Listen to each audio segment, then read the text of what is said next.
I need some traction. Good morning, almost afternoon. I'm Meagen. Whoa, excited to be here. Excited to use Prezi with our sponsor. My topic today is really around power couples between sales and marketing.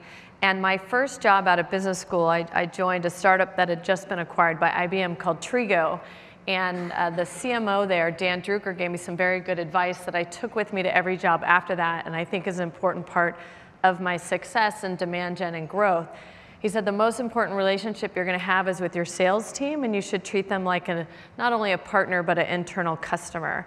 And I really took that to heart. And when I see companies where sales and marketing are not working together, where they're not side by side walking down a path versus back and forth arguing about something, I think there's a huge missed opportunity, and that they're really affecting the potential for the company and the growth. And as leaders and founders and CEOs of companies, you should definitely, I believe, work with your head of sales and head of marketing and make sure they come into it as a partnership. A little bit about my background. I've been at MongoDB for 2 years as a CMO. Prior to that, I was at DocuSign for 3.5 years as their VP of Demand Gen and Customer Acquisition. We went from about 150 people to over 1,200 people and 13 million people on our platform to over 50 million, and now I think they're even over 100 million. So just fast growth companies. As a hobby, I am a mother of 3 children, but they are not my hobby, they're my family. But as a hobby, I do enjoy working and advising to startups and tech companies. So from that, a lot of just takeaways and pattern recognition that you see as companies are growing. So I ask you all, what is your current relationship with your sales counterpart or your marketing counterpart, or between your sales and marketing teams?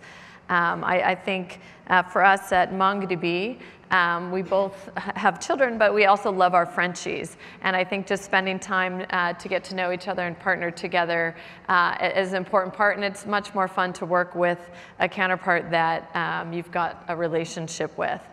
So here's some interesting stats and why it's important. At MongoDB, anyway, we source over 50%, we being marketing source over 50% of pipeline, up to 80% for our corporate team, and that's an important part of the relationship.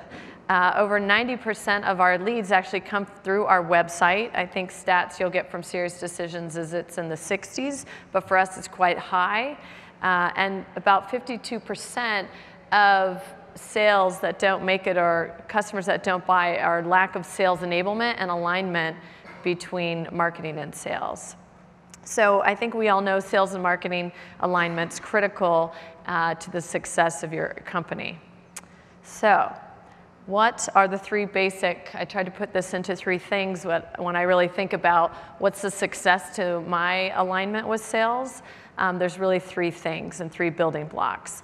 The first being build together. There's a lot of different models, who you're targeting, the persona you're going after, scoring, et cetera, that you need to build with your sales team. If you build targets without them, you're not going to hit the right targets. If you go, at MongoDB, we were pretty good about the developer, but sales also needed to talk to IT operations and some other C-level folks that we had really not aligned with them around.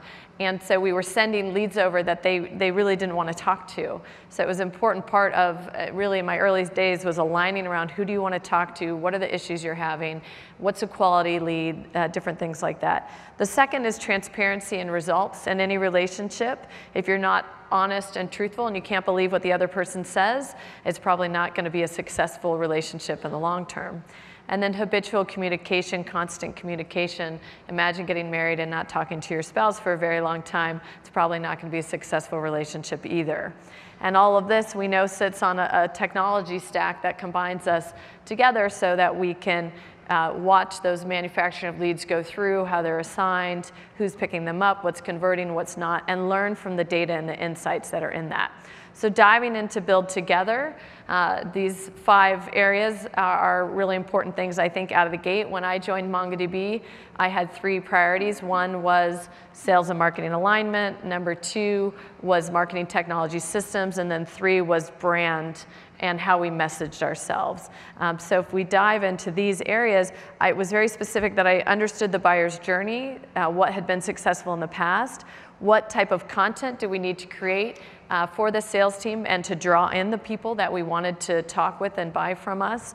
The life cycle of a lead, waterfall, which is the serious decisions waterfall. If you're not familiar with it, definitely recommend learning more about it. It's a really good language, common language to have between sales and marketing that's based on data.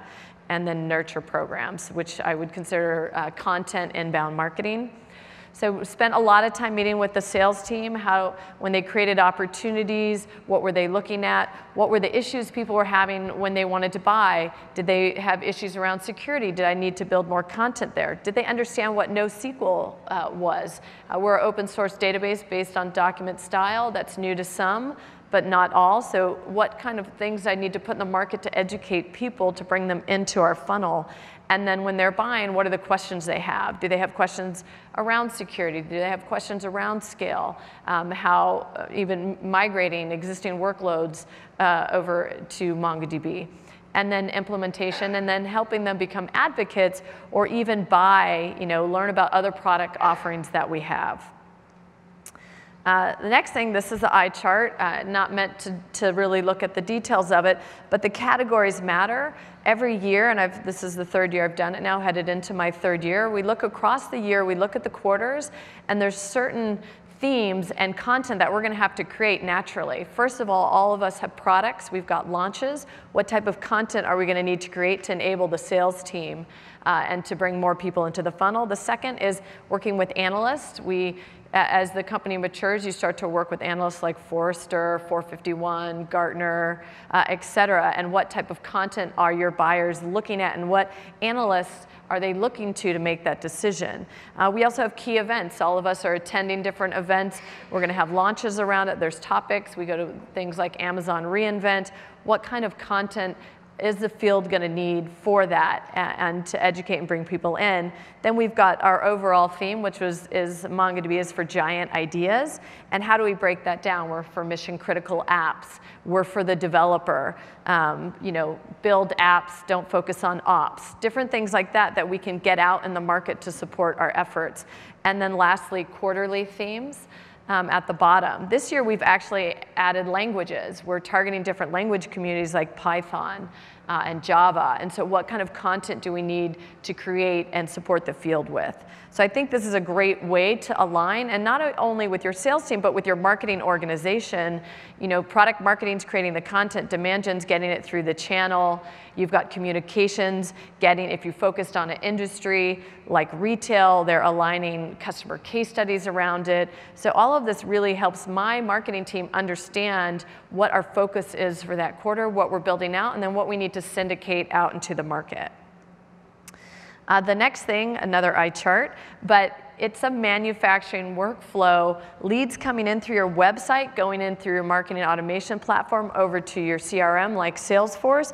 There are bottlenecks as your companies grow. The people that created the original systems have left. You don't understand the fields. You don't understand some of the data. You're creating reports for your reps, and you start to lose leads through the funnel. And follow the lead all the way through, you'll find some amazing things. Sometimes we rename territories, and someone in New York no longer can see all the leads in New York because it was named something else and the report broke. So I've spent months looking at this in the early days, trying to figure out the flow and sitting down with the sales qualification team. How do they get the lead? What do they do with it? How do they market?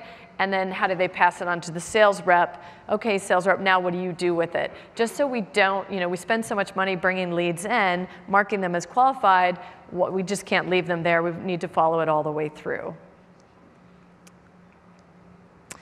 And then mapping out the flow when they come through and making sure everyone understands that process. The next is lead scoring. I do think it's really important that you build the lead scoring model with your sales team. Otherwise, you're going to send the lead over, say it's an A1, and they're going to say junk. But if they have agreed upon this is the title, this is the size, this is the action they took on the website, this is the product they're interested in, et cetera. If you've agreed on that and it comes through, why wouldn't they want to talk to that person?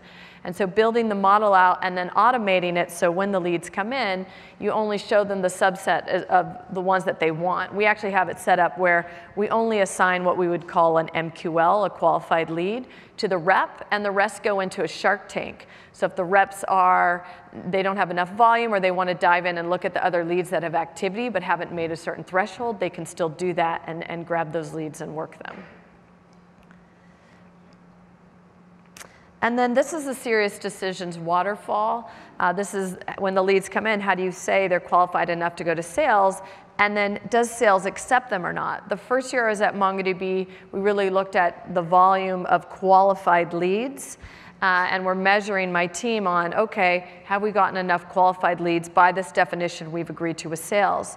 The second year, we actually said, okay, let's make it by accepted leads. Did the sales team actually mark them in Salesforce as accepted to see if we're giving them who they actually want to talk to? And so I think it's important to look at every single stage, because each stage determines quality of marketing, quality of your qualification, SDR team, and then the sales team closing them. And so setting this up is important, and you can create a lot of dashboards in Salesforce, if that's your CRM system, to monitor if you're getting the right volumes and if they're actually converting.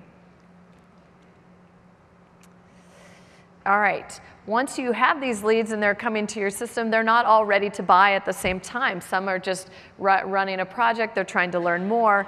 Your sales qualification team tends to call 3 times and go on to the next lead. They're incented on volume, and you can actually lose a lot of customers by not communicating to them once they come into your funnel. And I think it's the job of marketing to set up that cadence and to continue to move them through. You're not giving them a coupon code, you're not spamming them, you're educating them. Hey, you're interested, here's what NoSQL is.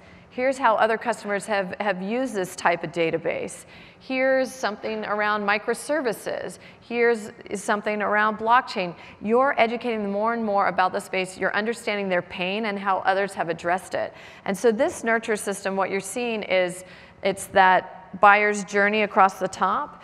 As people come in, each box is its own nurture drip system of 6 to 10 emails, and it's based on your title. So if you're a developer, you care about very different things than if you're an architect, if you're IT ops, or if you're C-level. It depends on your industry. If you're in retail, you want to hear how other companies in retail, social proof, are using your product. It validates your decision to buy it. And then where they are in the funnel matters. If they're early stage, we're educating them. If they're middle stage, we're making sure we're checking those boxes. Yes, we're secure. Yes, others in your industry use it. Yes, here's a free trial. We're talking about different things. So when sales does get to them, or when they call in and want to buy, they're through much of the sales cycle, so we can increase the velocity of that deal for our sales team. And I often get the question, okay, you're emailing them, but I'm emailing them too. Won't that be a problem? No. The marketing emails look very different or very educational than an outreach from someone saying, hey, I'm sales rep, let's meet, let's talk about this. It's very different branding, very different look. One is from a company, one's from a personal person, and we have not had issues having them go at the same time. I think it's a mistake to stop educating your buyers just because sales has picked one of them up. All right, so number 2, transparency and results. This is a really important thing. We look at our spend on every single campaign. We track it. We use Salesforce campaigns module. We put the actual spend in there, and we tie every single member, and we track them all the way through to closed won and to an opportunity being created. So I can look at the return on investment of that spend. I want to know how much revenue was driven minus the cost over the cost, and then I rank everything. And what that helps me do is it says, okay, here's all the webinars we ran. The ones that have the highest ROI at the top, I want to repeat those. I want to put those into nurture programs. I want the field to be using them.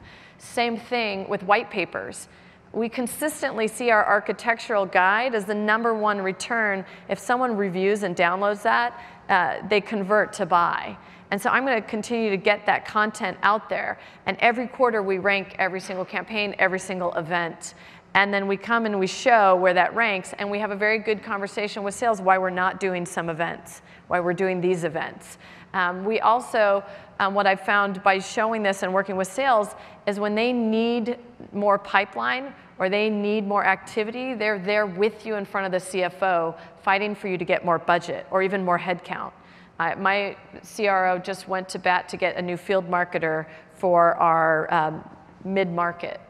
And that you will not get if you do not have a good relationship with your counterpart. They will not fight for budget for you, and they will not fight for headcount for you. And so these kind of conversations, showing how you contribute to their pipeline, showing what works and doesn't, being honest. Yeah, we did this direct mail, it was a disaster. Not doing that again.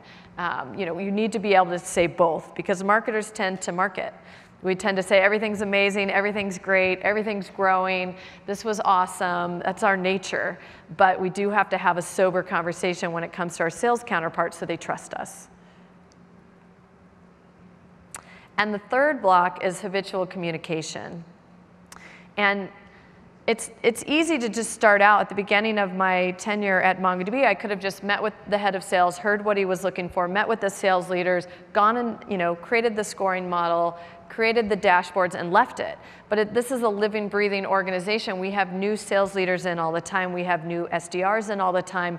We have to continue to discuss. Our customer demographic is growing, it's evolving, things work here and they don't work there. We update our scoring every quarter, and sometimes every month. We get anecdotal feedback from our SDR team on what's working and what's not working, and we'll go check the data. If what they're saying is right, we'll update the scoring model. If it's wrong, we'll show them, well, actually what we see is this. And it allows us to have a really good conversation with them, and it's more about solving the problem together versus whose fault it is. As soon as you get into the whose fault it is, it's not, one, it's not fun to work in that environment, but two, it's just not it's not effective and you're just wasting time. So I think it's important, one, executive support, CMO, CRO are aligned at the top to go solve problems. We have a weekly pipeline meeting where we go and we look at what's working, what's not, what's converting. Training and sales enablement, it's not just one and done. Every time we bring on new reps, we have to make sure they understand the scoring model. We have to set up the reporting. We have to walk through how we're going to communicate and all of that. We're doing onboarding. We're part of the onboarding conversation, and we really want them to know we're here, we're welcoming you. Every single sales rep that joins our organization, we're about 800 now overall company size, I send them a welcome email, and I mean it. Welcome to the team. If you have something you need, if you have feedback, my doors are open, my inbox is open, you have my cell phone, because I need that communication and that feedback loop from them. Also, we want to be creative. There's a lot of noise out there. Billions and billions of emails. We just heard from SendGrid. We sent 23 million emails last year at MongoDB. You've got to be creative. You've got to work with your sales team. In the field, you're doing different events and direct mails and outreach. So partnering with them in that way is important. Having a common value proposition, understanding what they're trying to pitch and the message they're doing in the field. And then I mentioned that feedback loop. You've got to be able to take feedback. I definitely think that in marketing, we've got to be in feedback mode. It is a very visible sport, and everyone has thoughts on it. So egos aside, be ready for feedback, and you should take it because that's part of having a good relationship is taking that feedback. And then sales communication. They're trying to build pipeline all the time. They're trying to drive people, engage with them. They need to know what content you're creating. They need to know what events are coming up. They need to know what they can send to a buyer to get them interested. And so every week we send out what we call above the fold. In prior companies, I've called it a sales flash. And it's letting them know all the assets they have available to them to build pipeline. It's letting them know the stats of where we are on the funnel. It's news you can use. It's press releases. And a lot of reps go to this to figure out, okay, I've got this target list for this week. I'm building pipeline. I'm going to talk about this upcoming webinar. I'm going to invite them to our annual user conference, whatever it is, but constantly sending this communication out so they are in line with what we're doing in marketing and that we're trying to support them to build pipeline. So how many sales and marketing technologies do you have? We have a ton.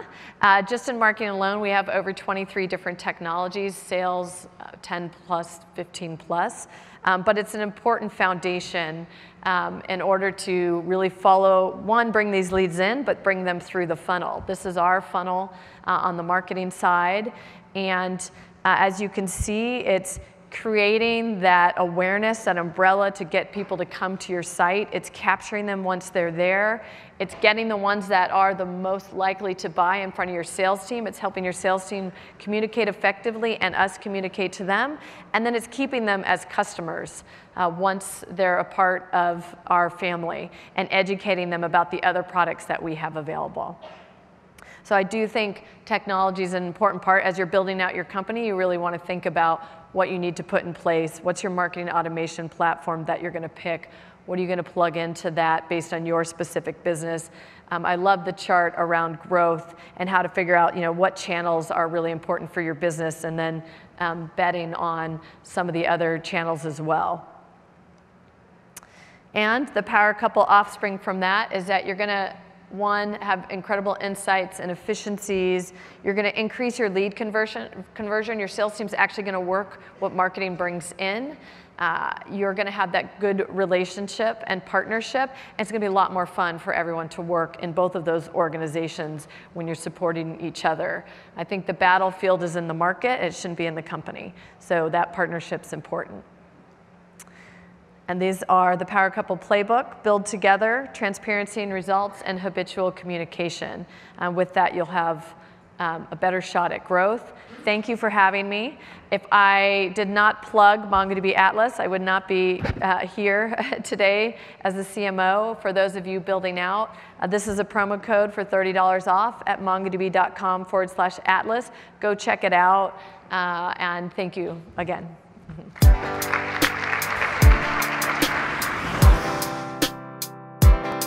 I need some traction. You need some traction. Let's get some traction.